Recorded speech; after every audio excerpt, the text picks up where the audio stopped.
mas-uuliyiin ka tirsan xisbiga mucaaradka ah ee UCID ee Gabiley ayaa ka jawaabay hadallo ka soo yeedhay maayarka magaalada Gabiley Shucayb Maxamed Muuse kaasi oo uu ku duray xisbiga UCID. mas-uuliyiintani ayaa waxa ay sheegeen maamulka golaha deegaanka Gabiley oo musuqmaasuq baaxad leh qoorta kula jiro isla markaana xukuumadda ugu baaqay in wax laga qabto dhaliilaha ishuwan ee ka jira degmada Gabiley.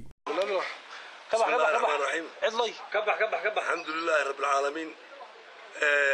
maanta kolley baryahanba waxay Gabiley kaga sii baxaysaa un qaylo waxa weeyaan intii dalkan xukuumadda Axmed Maxamed Siiraay qabsatay waa madaxtooyada la qurux badnaynayo madaxtooyadu ma leer kala jiidaya wala qurxinayaa intaas uu ku dhaxmeersanayaa walaal madaxweynuhu leeyahay dalka horumar buu gaariyay gobol iyo degmaba uu ka dumay Gabiley oo 50 kiiloomitir u jirta musuqmaasuqi aad iyo aad ugu baahay anagu waan ka xaragoonaa baabuurta GT-ga hadana madaxda dawladda waxaanu fuulnaa baabuurra barayfada baabuurka la iibiyo lagu xidhay GT si hadhow toole hadii doorasho sanadkan ku dhacdo aanu iska kala tagno Gabiley musuqmaasuq ka socday lagu hadlayo waa sidaas baabuurtii dawladdu waxa wadataa la Gabileygiiba garashada taala hanti dhowrka halaadna muddo dhaweyd waa la baaray baaritaano fara badan baa lagu sameeyay hanti dhowrku isagu wuxuu soo doontaa untiisa yar maalin walba waxaad arkaysaa bangiga Gabiley oo xiiqsano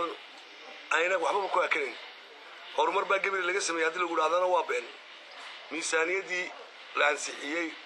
2013 lagama shaqaysiin waxay dhaneed 14 milyan sidaan ku hayno waxqabadkeeduna uu badnaa magaalada kala baydho dacbaadkeega in badan ka maqasheen hoonka Gabiley TV-da maayarkaas dhigay dhagax wuxuu dhigay waxa la yiraahdaa kawaan lama qaban waxaan soo galnay 14kii 2014 waxa la yiri miisaaniyada 2014 waxa weeyaan 29 milyan iyadna waxa la leeyahay wax ilaa yoomina hada oo miisaaniyada dhammaan la qabtay ma jirto magaalada Arabsiyo ayaa la yiri kawaan baa loo dhisayaa oo lagu daray ilaahay magalma hayo dadka dhiga Arabsiyada ma aha kuwa sugay wax qabadkaas oo lama hayo geed balaadiyada wax laga doonayo dawladda hoose laga sameeyo xafiis iyadna lama hayo dawladdu maxay eeganaysaa tani ma waxay ka shaqeynaysaa sheebadaha dadka mas'uuliyiinta ee xukuumadda u shaqeeya waa kiish maran oo afkiisu yaallo halkan dabadiisuna taalo meel aan garanaynin ayaa lagu shubaa lacagta gobolkan ka soo baxaysa Gabiley dadweynaha ugu baaqaya reer Gabiley mar haddii laga tashan waayo mas-uuliyiin ka tirsan xisbiga mucaaradka ah ee UCID ee Gabiley ayaa ka jawaabay hadallo ka soo yeedhay maayarka magaalada Gabiley Shucayb Maxamed Muuse kaasi oo uu ku duray xisbiga UCID. mas-uuliyiintani ayaa waxa ay sheegeen maamulka golaha deegaanka Gabiley oo musuqmaasuq baaxad leh qoorta kula jiro isla markaana xukuumadda ugu baaqay in wax laga qabto dhaliilaha ishuwan ee ka jira degmada Gabiley. Gabiley oo 50 kiiloomitir u jirta musuqmaasuqi aad iyo aad ugu baahay anagu waan ka xaragoonaa baabuurta GT-ga hadana madaxda dawladda Gabiley musuqmaasuq ka socday lagu hadlayo waa sidaas muddo dhaweyd waa la baaray baaritaano fara badan baa lagu sameeyay hanti dhowrku isagu wuxuu soo doontaa untiisa yar maalin walba waxaad arkaysaa bangiga Gabiley oo xiiqsano ayna waxba ku akarin horumar baa Gabiley laga sameeyay hadii lagu dhaadana waa been miisaaniyadii la ansixiyay 2013 lagama shaqaysiin waxay dhaneed 14 milyan sidaan ku hayno waxqabadkeeduna uu badnaa magaalada kala baydho dacbaadkeega in badan ka maqasheen hoonka Gabiley TV-da maayarkaas dhigay dhagax wuxuu dhigay waxa la yiraahdaa kawaan lama qaban waxaan soo galnay 14kii 2014 waxa la yiri miisaaniyada 2014 waxa weeyaan 29 milyan iyadna waxa la leeyahay wax ilaa yoomina hada oo miisaaniyada dhammaan la qabtay ma jirto magaalada Arabsiyo ayaa la yiri kawaan baa loo dhisayaa oo lagu daray ilaahay magalma hayo dadka dhiga Arabsiyada ma aha Siiraay muxuu u fahmi lahayd dadka reer Gabiley ama xukuumaddu u fahmi lahayd waxa madaxweynaha kabaa loogu taagay waxa dhabarka loogu soo jeediyay intaas buu fahmi kara lahayd waxaan u maleynayaa 50 kiiloomitir bay Gabiley ku jirtaa oo wareysan karaysa wax ka dhaca haddaad Gabiley ogaan weyday dalkii oo dhan ma ogid ba ka dhigantay madaxweyne waxaan dadweynaha reer Gabiley aad ugu rajaynayaa inay ka tashadaan sidii aan xukunkan taladan dadkan ku mabay hantida ummadda qodobba ku kacday berigii Gabiley waxa maayarkii degmada Gabiley waxa la xutaay ama maayar u tahay ama gudoomiye u tahay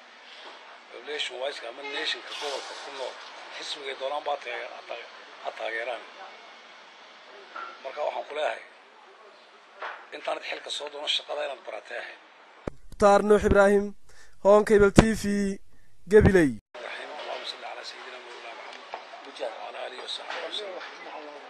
انا waxaan ka hadlayaa xalqada oo kaliya si aadan ba halkeentii badneed yiri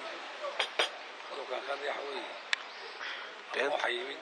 musharaxa madaxweynaha isku cadaalad iyo daryeelka Jamaal Ali Hussein oo taasiidiyay eheliyadii iyo qaraabadii iyo asxaabtii ay ka baxeen saraakiishii ugu dilo galmudug maayarka oo mas'uulka degmada oo tuu garanaya hadaan u garanaynba loo baahnaa inuu saddex isma qaran dhac u noqdoba adama maayarkii degmada yahay waxaa ka soo yeeray waxaan ugu qaadan weeyay waxaan u sheegayaa maayarka inuu musharaxa madaxweynaha xisbiga uu xaq u leeyahay inuu taasiireeyo saraakiisha qaranka ka baxday khaasatan gobolka ka baxday gaar ahaan eheliyadooda asxaabtooda waxaana leeyahay kursigaad ku fadhidaa muddo uu leeyahay iyo miisaankiisa inaad aad u duwataa qurux badan waxa weeyaan halkan loogama baahna guul wadannimo iyo in la raaligeliya xisbiga kulmiya kursigaad ku fadhidaa keed xisbi keliya raaligelin lahaa maaha waxaa tahay guddoomiyaha degmada Gabiley waxaa tahay maayarkii degmada Gabiley waxaad dhex u tahay ama aad maayar u tahay ama aad guddoomiye u tahay population wise ama nationka gobolka ku nool xisbiga doonaan baa taageeraan marka waxaan ku leeyahay intaanad xilka soo doono shaqada inaad baratay ahayd wabillahi tawfiiq wasalaamu calaykum waraxmatullahi wabarakaatuh Mukhtaar Nuux Ibraahim Hon Cable TV Gabiley